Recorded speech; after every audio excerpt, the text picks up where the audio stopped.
We got all the cards from the brand new Tarkir set. I got my top 10 plus 9 honorary mentions. So let's get into all these cards. I think they're actually pretty good set, pretty good depth as well. I think each one of these honorable mentions also could see some good play in Pioneer. We'll have to see how that pans out. Some of them I think really push up one certain archetype in Pioneer. You might like it, so we're going to try it out definitely this season. So if you like this kind of content, make sure you smash that like button, subscribe, hit that bell notification for future videos. We're on our way to 2,000 subs. Let's get there together. And before we get into the actual spoilers, I do want to go ahead and say something. So I decided to drop this video today because today technically is my daughter's first birthday. So that's super exciting. So again, she turned 1 today. So that's why I decided to drop this video on a Saturday instead of during the week. We normally do this video for Friday. If you're wondering why it's a little bit later than normal, that's because I wanted to do this for my child. So if by any random chance in the long future you're actually watching this video, happy early birthday, I don't know, from a younger father. So if you guys want to go ahead and comment down below wishing her happy birthday, guys, by all means do that. And hopefully you guys enjoy my top 10 plus honorable mentions. Let's dive into that stuff.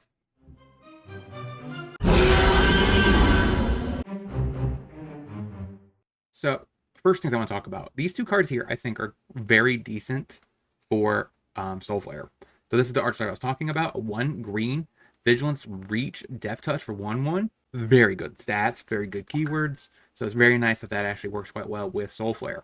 Now, one downside about Soulflare in general is that once it gets all of its abilities, you can't add more abilities. So this is where I think Rivian comes into play. Not only is it a 3-mana 3/3 flying Death Touch lifelink, a lot of keywords, but on top of that, once it goes into your graveyard, because you are a mill deck basically, get exile this from your graveyard, put a flying Death Touch counter and a lifelink counter on your Soulflare. So you don't even need this technically in your graveyard at the time you're exiling to get these effects later on. So both of these cards I really like for that deck. And for the most part, it is Golgari based. So I think those two cards are very interesting. Now, what we have not had is a second round of good counter spells for dragons. So sadly, the dragon counter spell is not on Arena, but I do like the fact that we got this backup counter spell. 1 in a blue, behold a dragon. If you behold it, you basically they have to pay 4. Really good counter spell. Nice backup plan for the other one, the Scorn. Once you get that on Arena, wow, that would be a very good control deck. You have your Jeskai Dragons or your Izzet Dragons. Pretty solid control deck. I like that. So next we have Urine, the Song and Ending. It's 8 mana at 10/10 pro black and white. Deals X damage based on how many lands you control. It might be arguably better than a Tarka, and Tarka's pretty good in ramp, so I'm kind of interested in trying this card out. Elspeth is 3 and a white, 5 loyalty, double the amount of tokens. That might be a little too expensive for Pioneer. This probably sees play in a control shell where you're built around countering, and then you have this and potentially the enchantment, the talent, and you just kind of play like a token finisher. You also could bring this in as a sideboard card against control in that situation as well, against control and stuff like that. Storm Scale Scion, 4 and a red, 4/4 Storm. Other dragons get +1/+1. So I actually like this card for one deck in particular.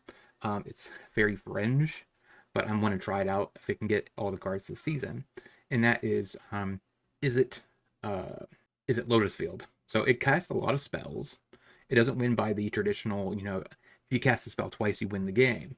So I'm kind of interested to see if you can't just cast a bunch of spells in your Lotus Field deck, your Izzet Lotus Field deck, and just either do by Oracle or you can win by Scion, which is kind of based, right? Because it kind of gives you like the Goblin approach in the Modern. So like if you want to be able to cast, have a bunch of big bodies, I'm curious to see, in the comments what you guys think is the best way of granting all these dragons haste, because that would be a very good finisher. Honorable mentions. The Blade, I think, is more of a Modern card than a Pioneer card. Urza Saga can get this, so it's kind of nice. It has hexproof, so it could very well show up there. Overall, Bargain, Sultai. This does trigger up the Beanstalk, so that could be a possibility as well. Also, you look top 4 cards, then you could put 2 of them in your hand and rest into your graveyard. Pretty sweet for 3 mana. We have Storm Brood, which is basically a bad version of, I mean, it's a better version of a Roast because it also attaches to a body. So if you are in Boros and you can play Roast, you probably want to play this instead. Pretty good card. So number 10 on my list is the Goalkeeper. Sultai, 3/3 Dragon. This combos, we don't really have anything in Pioneer that combos with, what's his face? The guy that basically whenever an artifact comes into your battlefield, you return it from your graveyard to your hand. We don't really have a combo like that in Pioneer. This is definitely the first one. So I'm interested to see how this pans out and see if it actually does some good work in Pioneer. I think it could very well do that. Now, I mean, the Renew is not really what you're playing this for. You're playing this for the 4-drop 3/3. It's really the ability here. And it doesn't stay once per turn, so you can do it as many times as you want. Now, is this card going to be hyper competitive in Pioneer? Probably not. That's why it's number 10. I think it's still a little bit more playable than the other options. So let's get to number 9. So number 9, of course, is the card that I'm most interested in, which is Skirmish Rhino. Abzan, pretty sweet. It basically ETBs, drains 2, you gain 2. So 3 mana, 3/4 with trample, pretty strong rate. I'm excited about trying it out because it is a sweet looking Rhino. Let's get into the next card on my list. All right, so next on my list is number 8. Now, this card I think is a little more speculative. It's a 4-drop 3/3 that you can counter a creature spell. I'm not sure if this was any spell. Might be a little bit better, but you probably play this in like some sort of surveil deck. Now, there is a decent amount of surveil cards. They just really haven't taken off.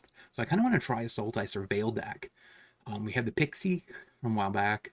We have the Defender. So like there's a possibility maybe there is actually enough good surveil cards for a Sultai flashy control-y version to exist. Destroying an enchantment is relevant, especially with Rakdos demons, right? So the Annex and stuff like that, pretty nice Fable. Nice to blow that up, or you can, like I said, you can counter a creature, which like is a Shieldred most likely is your best target, I guess, with this card.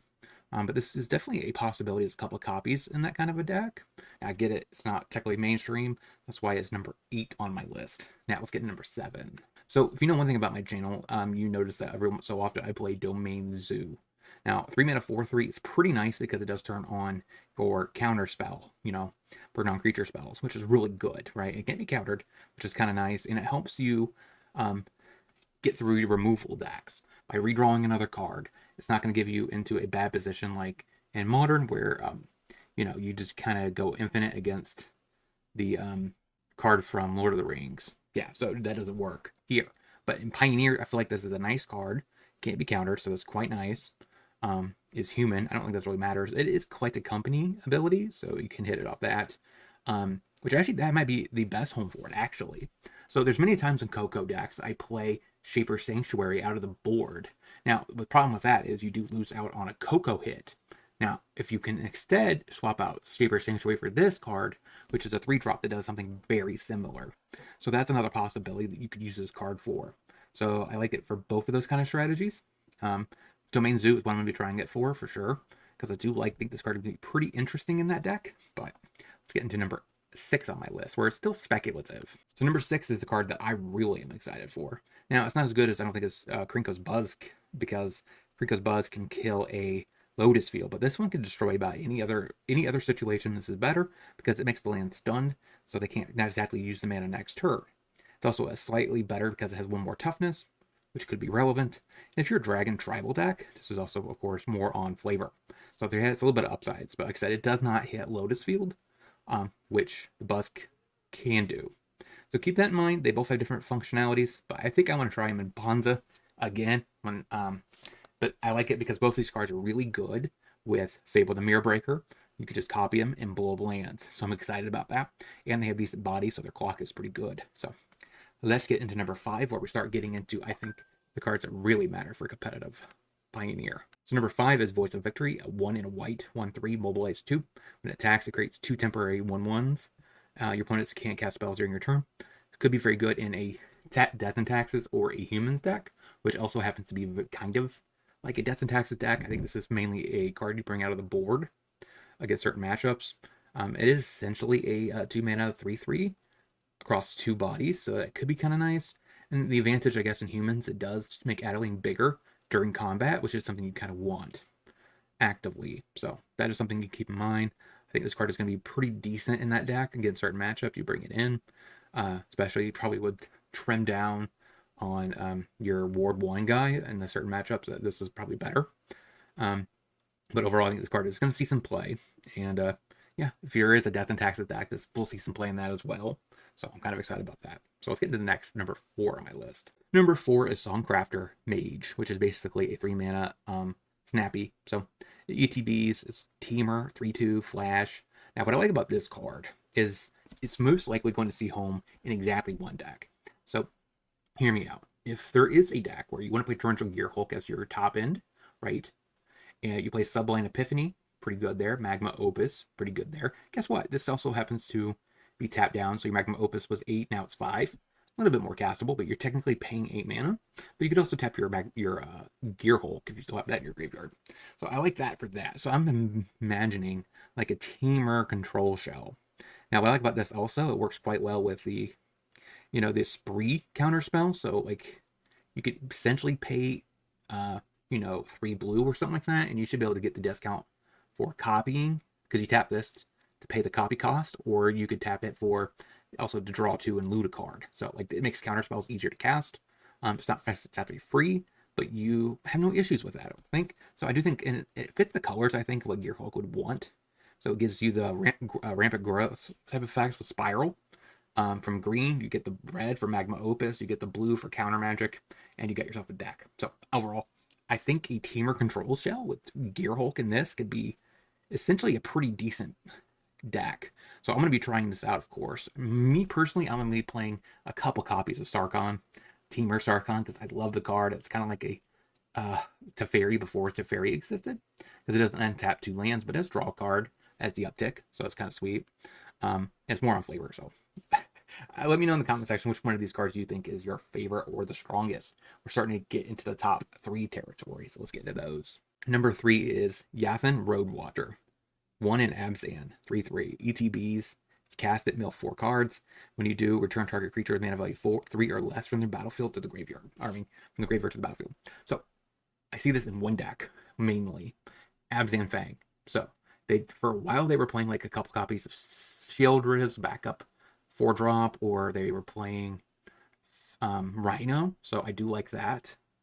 So overall, that feels pretty nice with this. So you get to play this on 4, mill 4. Hopefully you either get a Fang, or if you have a Fang and you just don't have a Parhelion on the board in your yard or in your hand, you could just get back a Stitcher Supplier that mills 7. So you're more likely going to hit your Parhelion in 7 deep.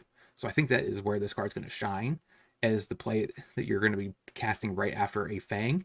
And if you have this in hand, if you might be more than willing to play the Fang on 3, because if it's a removal spell, okay, you just kind of do this and you just get it back, right? So it does help with that regard. So you're more likely to play turn 3, curve out correctly, Fang, turn 4, cast this. If they don't answer your Fang last turn, you don't have a Parhelion in the yard, you just do Stitcher Supplier, mill 7. So I like that type of lines from this card potentially in that deck. I want to know what you guys think about this in the comment section. Number 2 on my list is Ugin Eye of Storms. Now, a couple times I played a mono red ramp deck in Pioneer. This is definitely a card for that deck. Whenever you cast it, you get exile 1 permanent that has 1 or more colors. Whenever you cast a color spell, exile another target permanent with 1 or more colors. Plus 0 is a ramp 3, so it ramps you into Ulamog the following turn, which is kind of nice. Maybe even Emrakul, depending on the matchup. The +2 is gain 3 life and draw a card, really good against aggro and against control, right? And mid-range, because you're drawing a card, which is good against mid-range and control, and the life gain is a little bit better against aggro. So this, you technically get Ugin into Big Ugin, and if you were to go Ugin Tribal, right? It kind of just all works together. I really like that. And then the -11, you search for any number of colorless non-land cards, exile limit, and may cast them this turn without paying the mana cost. So you cast which that's actually really good, because it doesn't say that you could put them on the battlefield, right? Because a lot of the best colorless cards have cast triggers. So it also works with his static ability. So it's pretty powerful there too. So overall, you get to get a Ulamog, cast Ulamog, get a Kozilek, cast a Kozilek, draw cards, exile, destroy, right? Exile. Okay. It's exile target permanent. So there's a lot there. I think this card is actually going to shine. And maybe in a colorless mono red, colorless ramp deck. I think that is really where I want to see this card tested, and I will be testing that out this season. That was a deck I think people liked last season.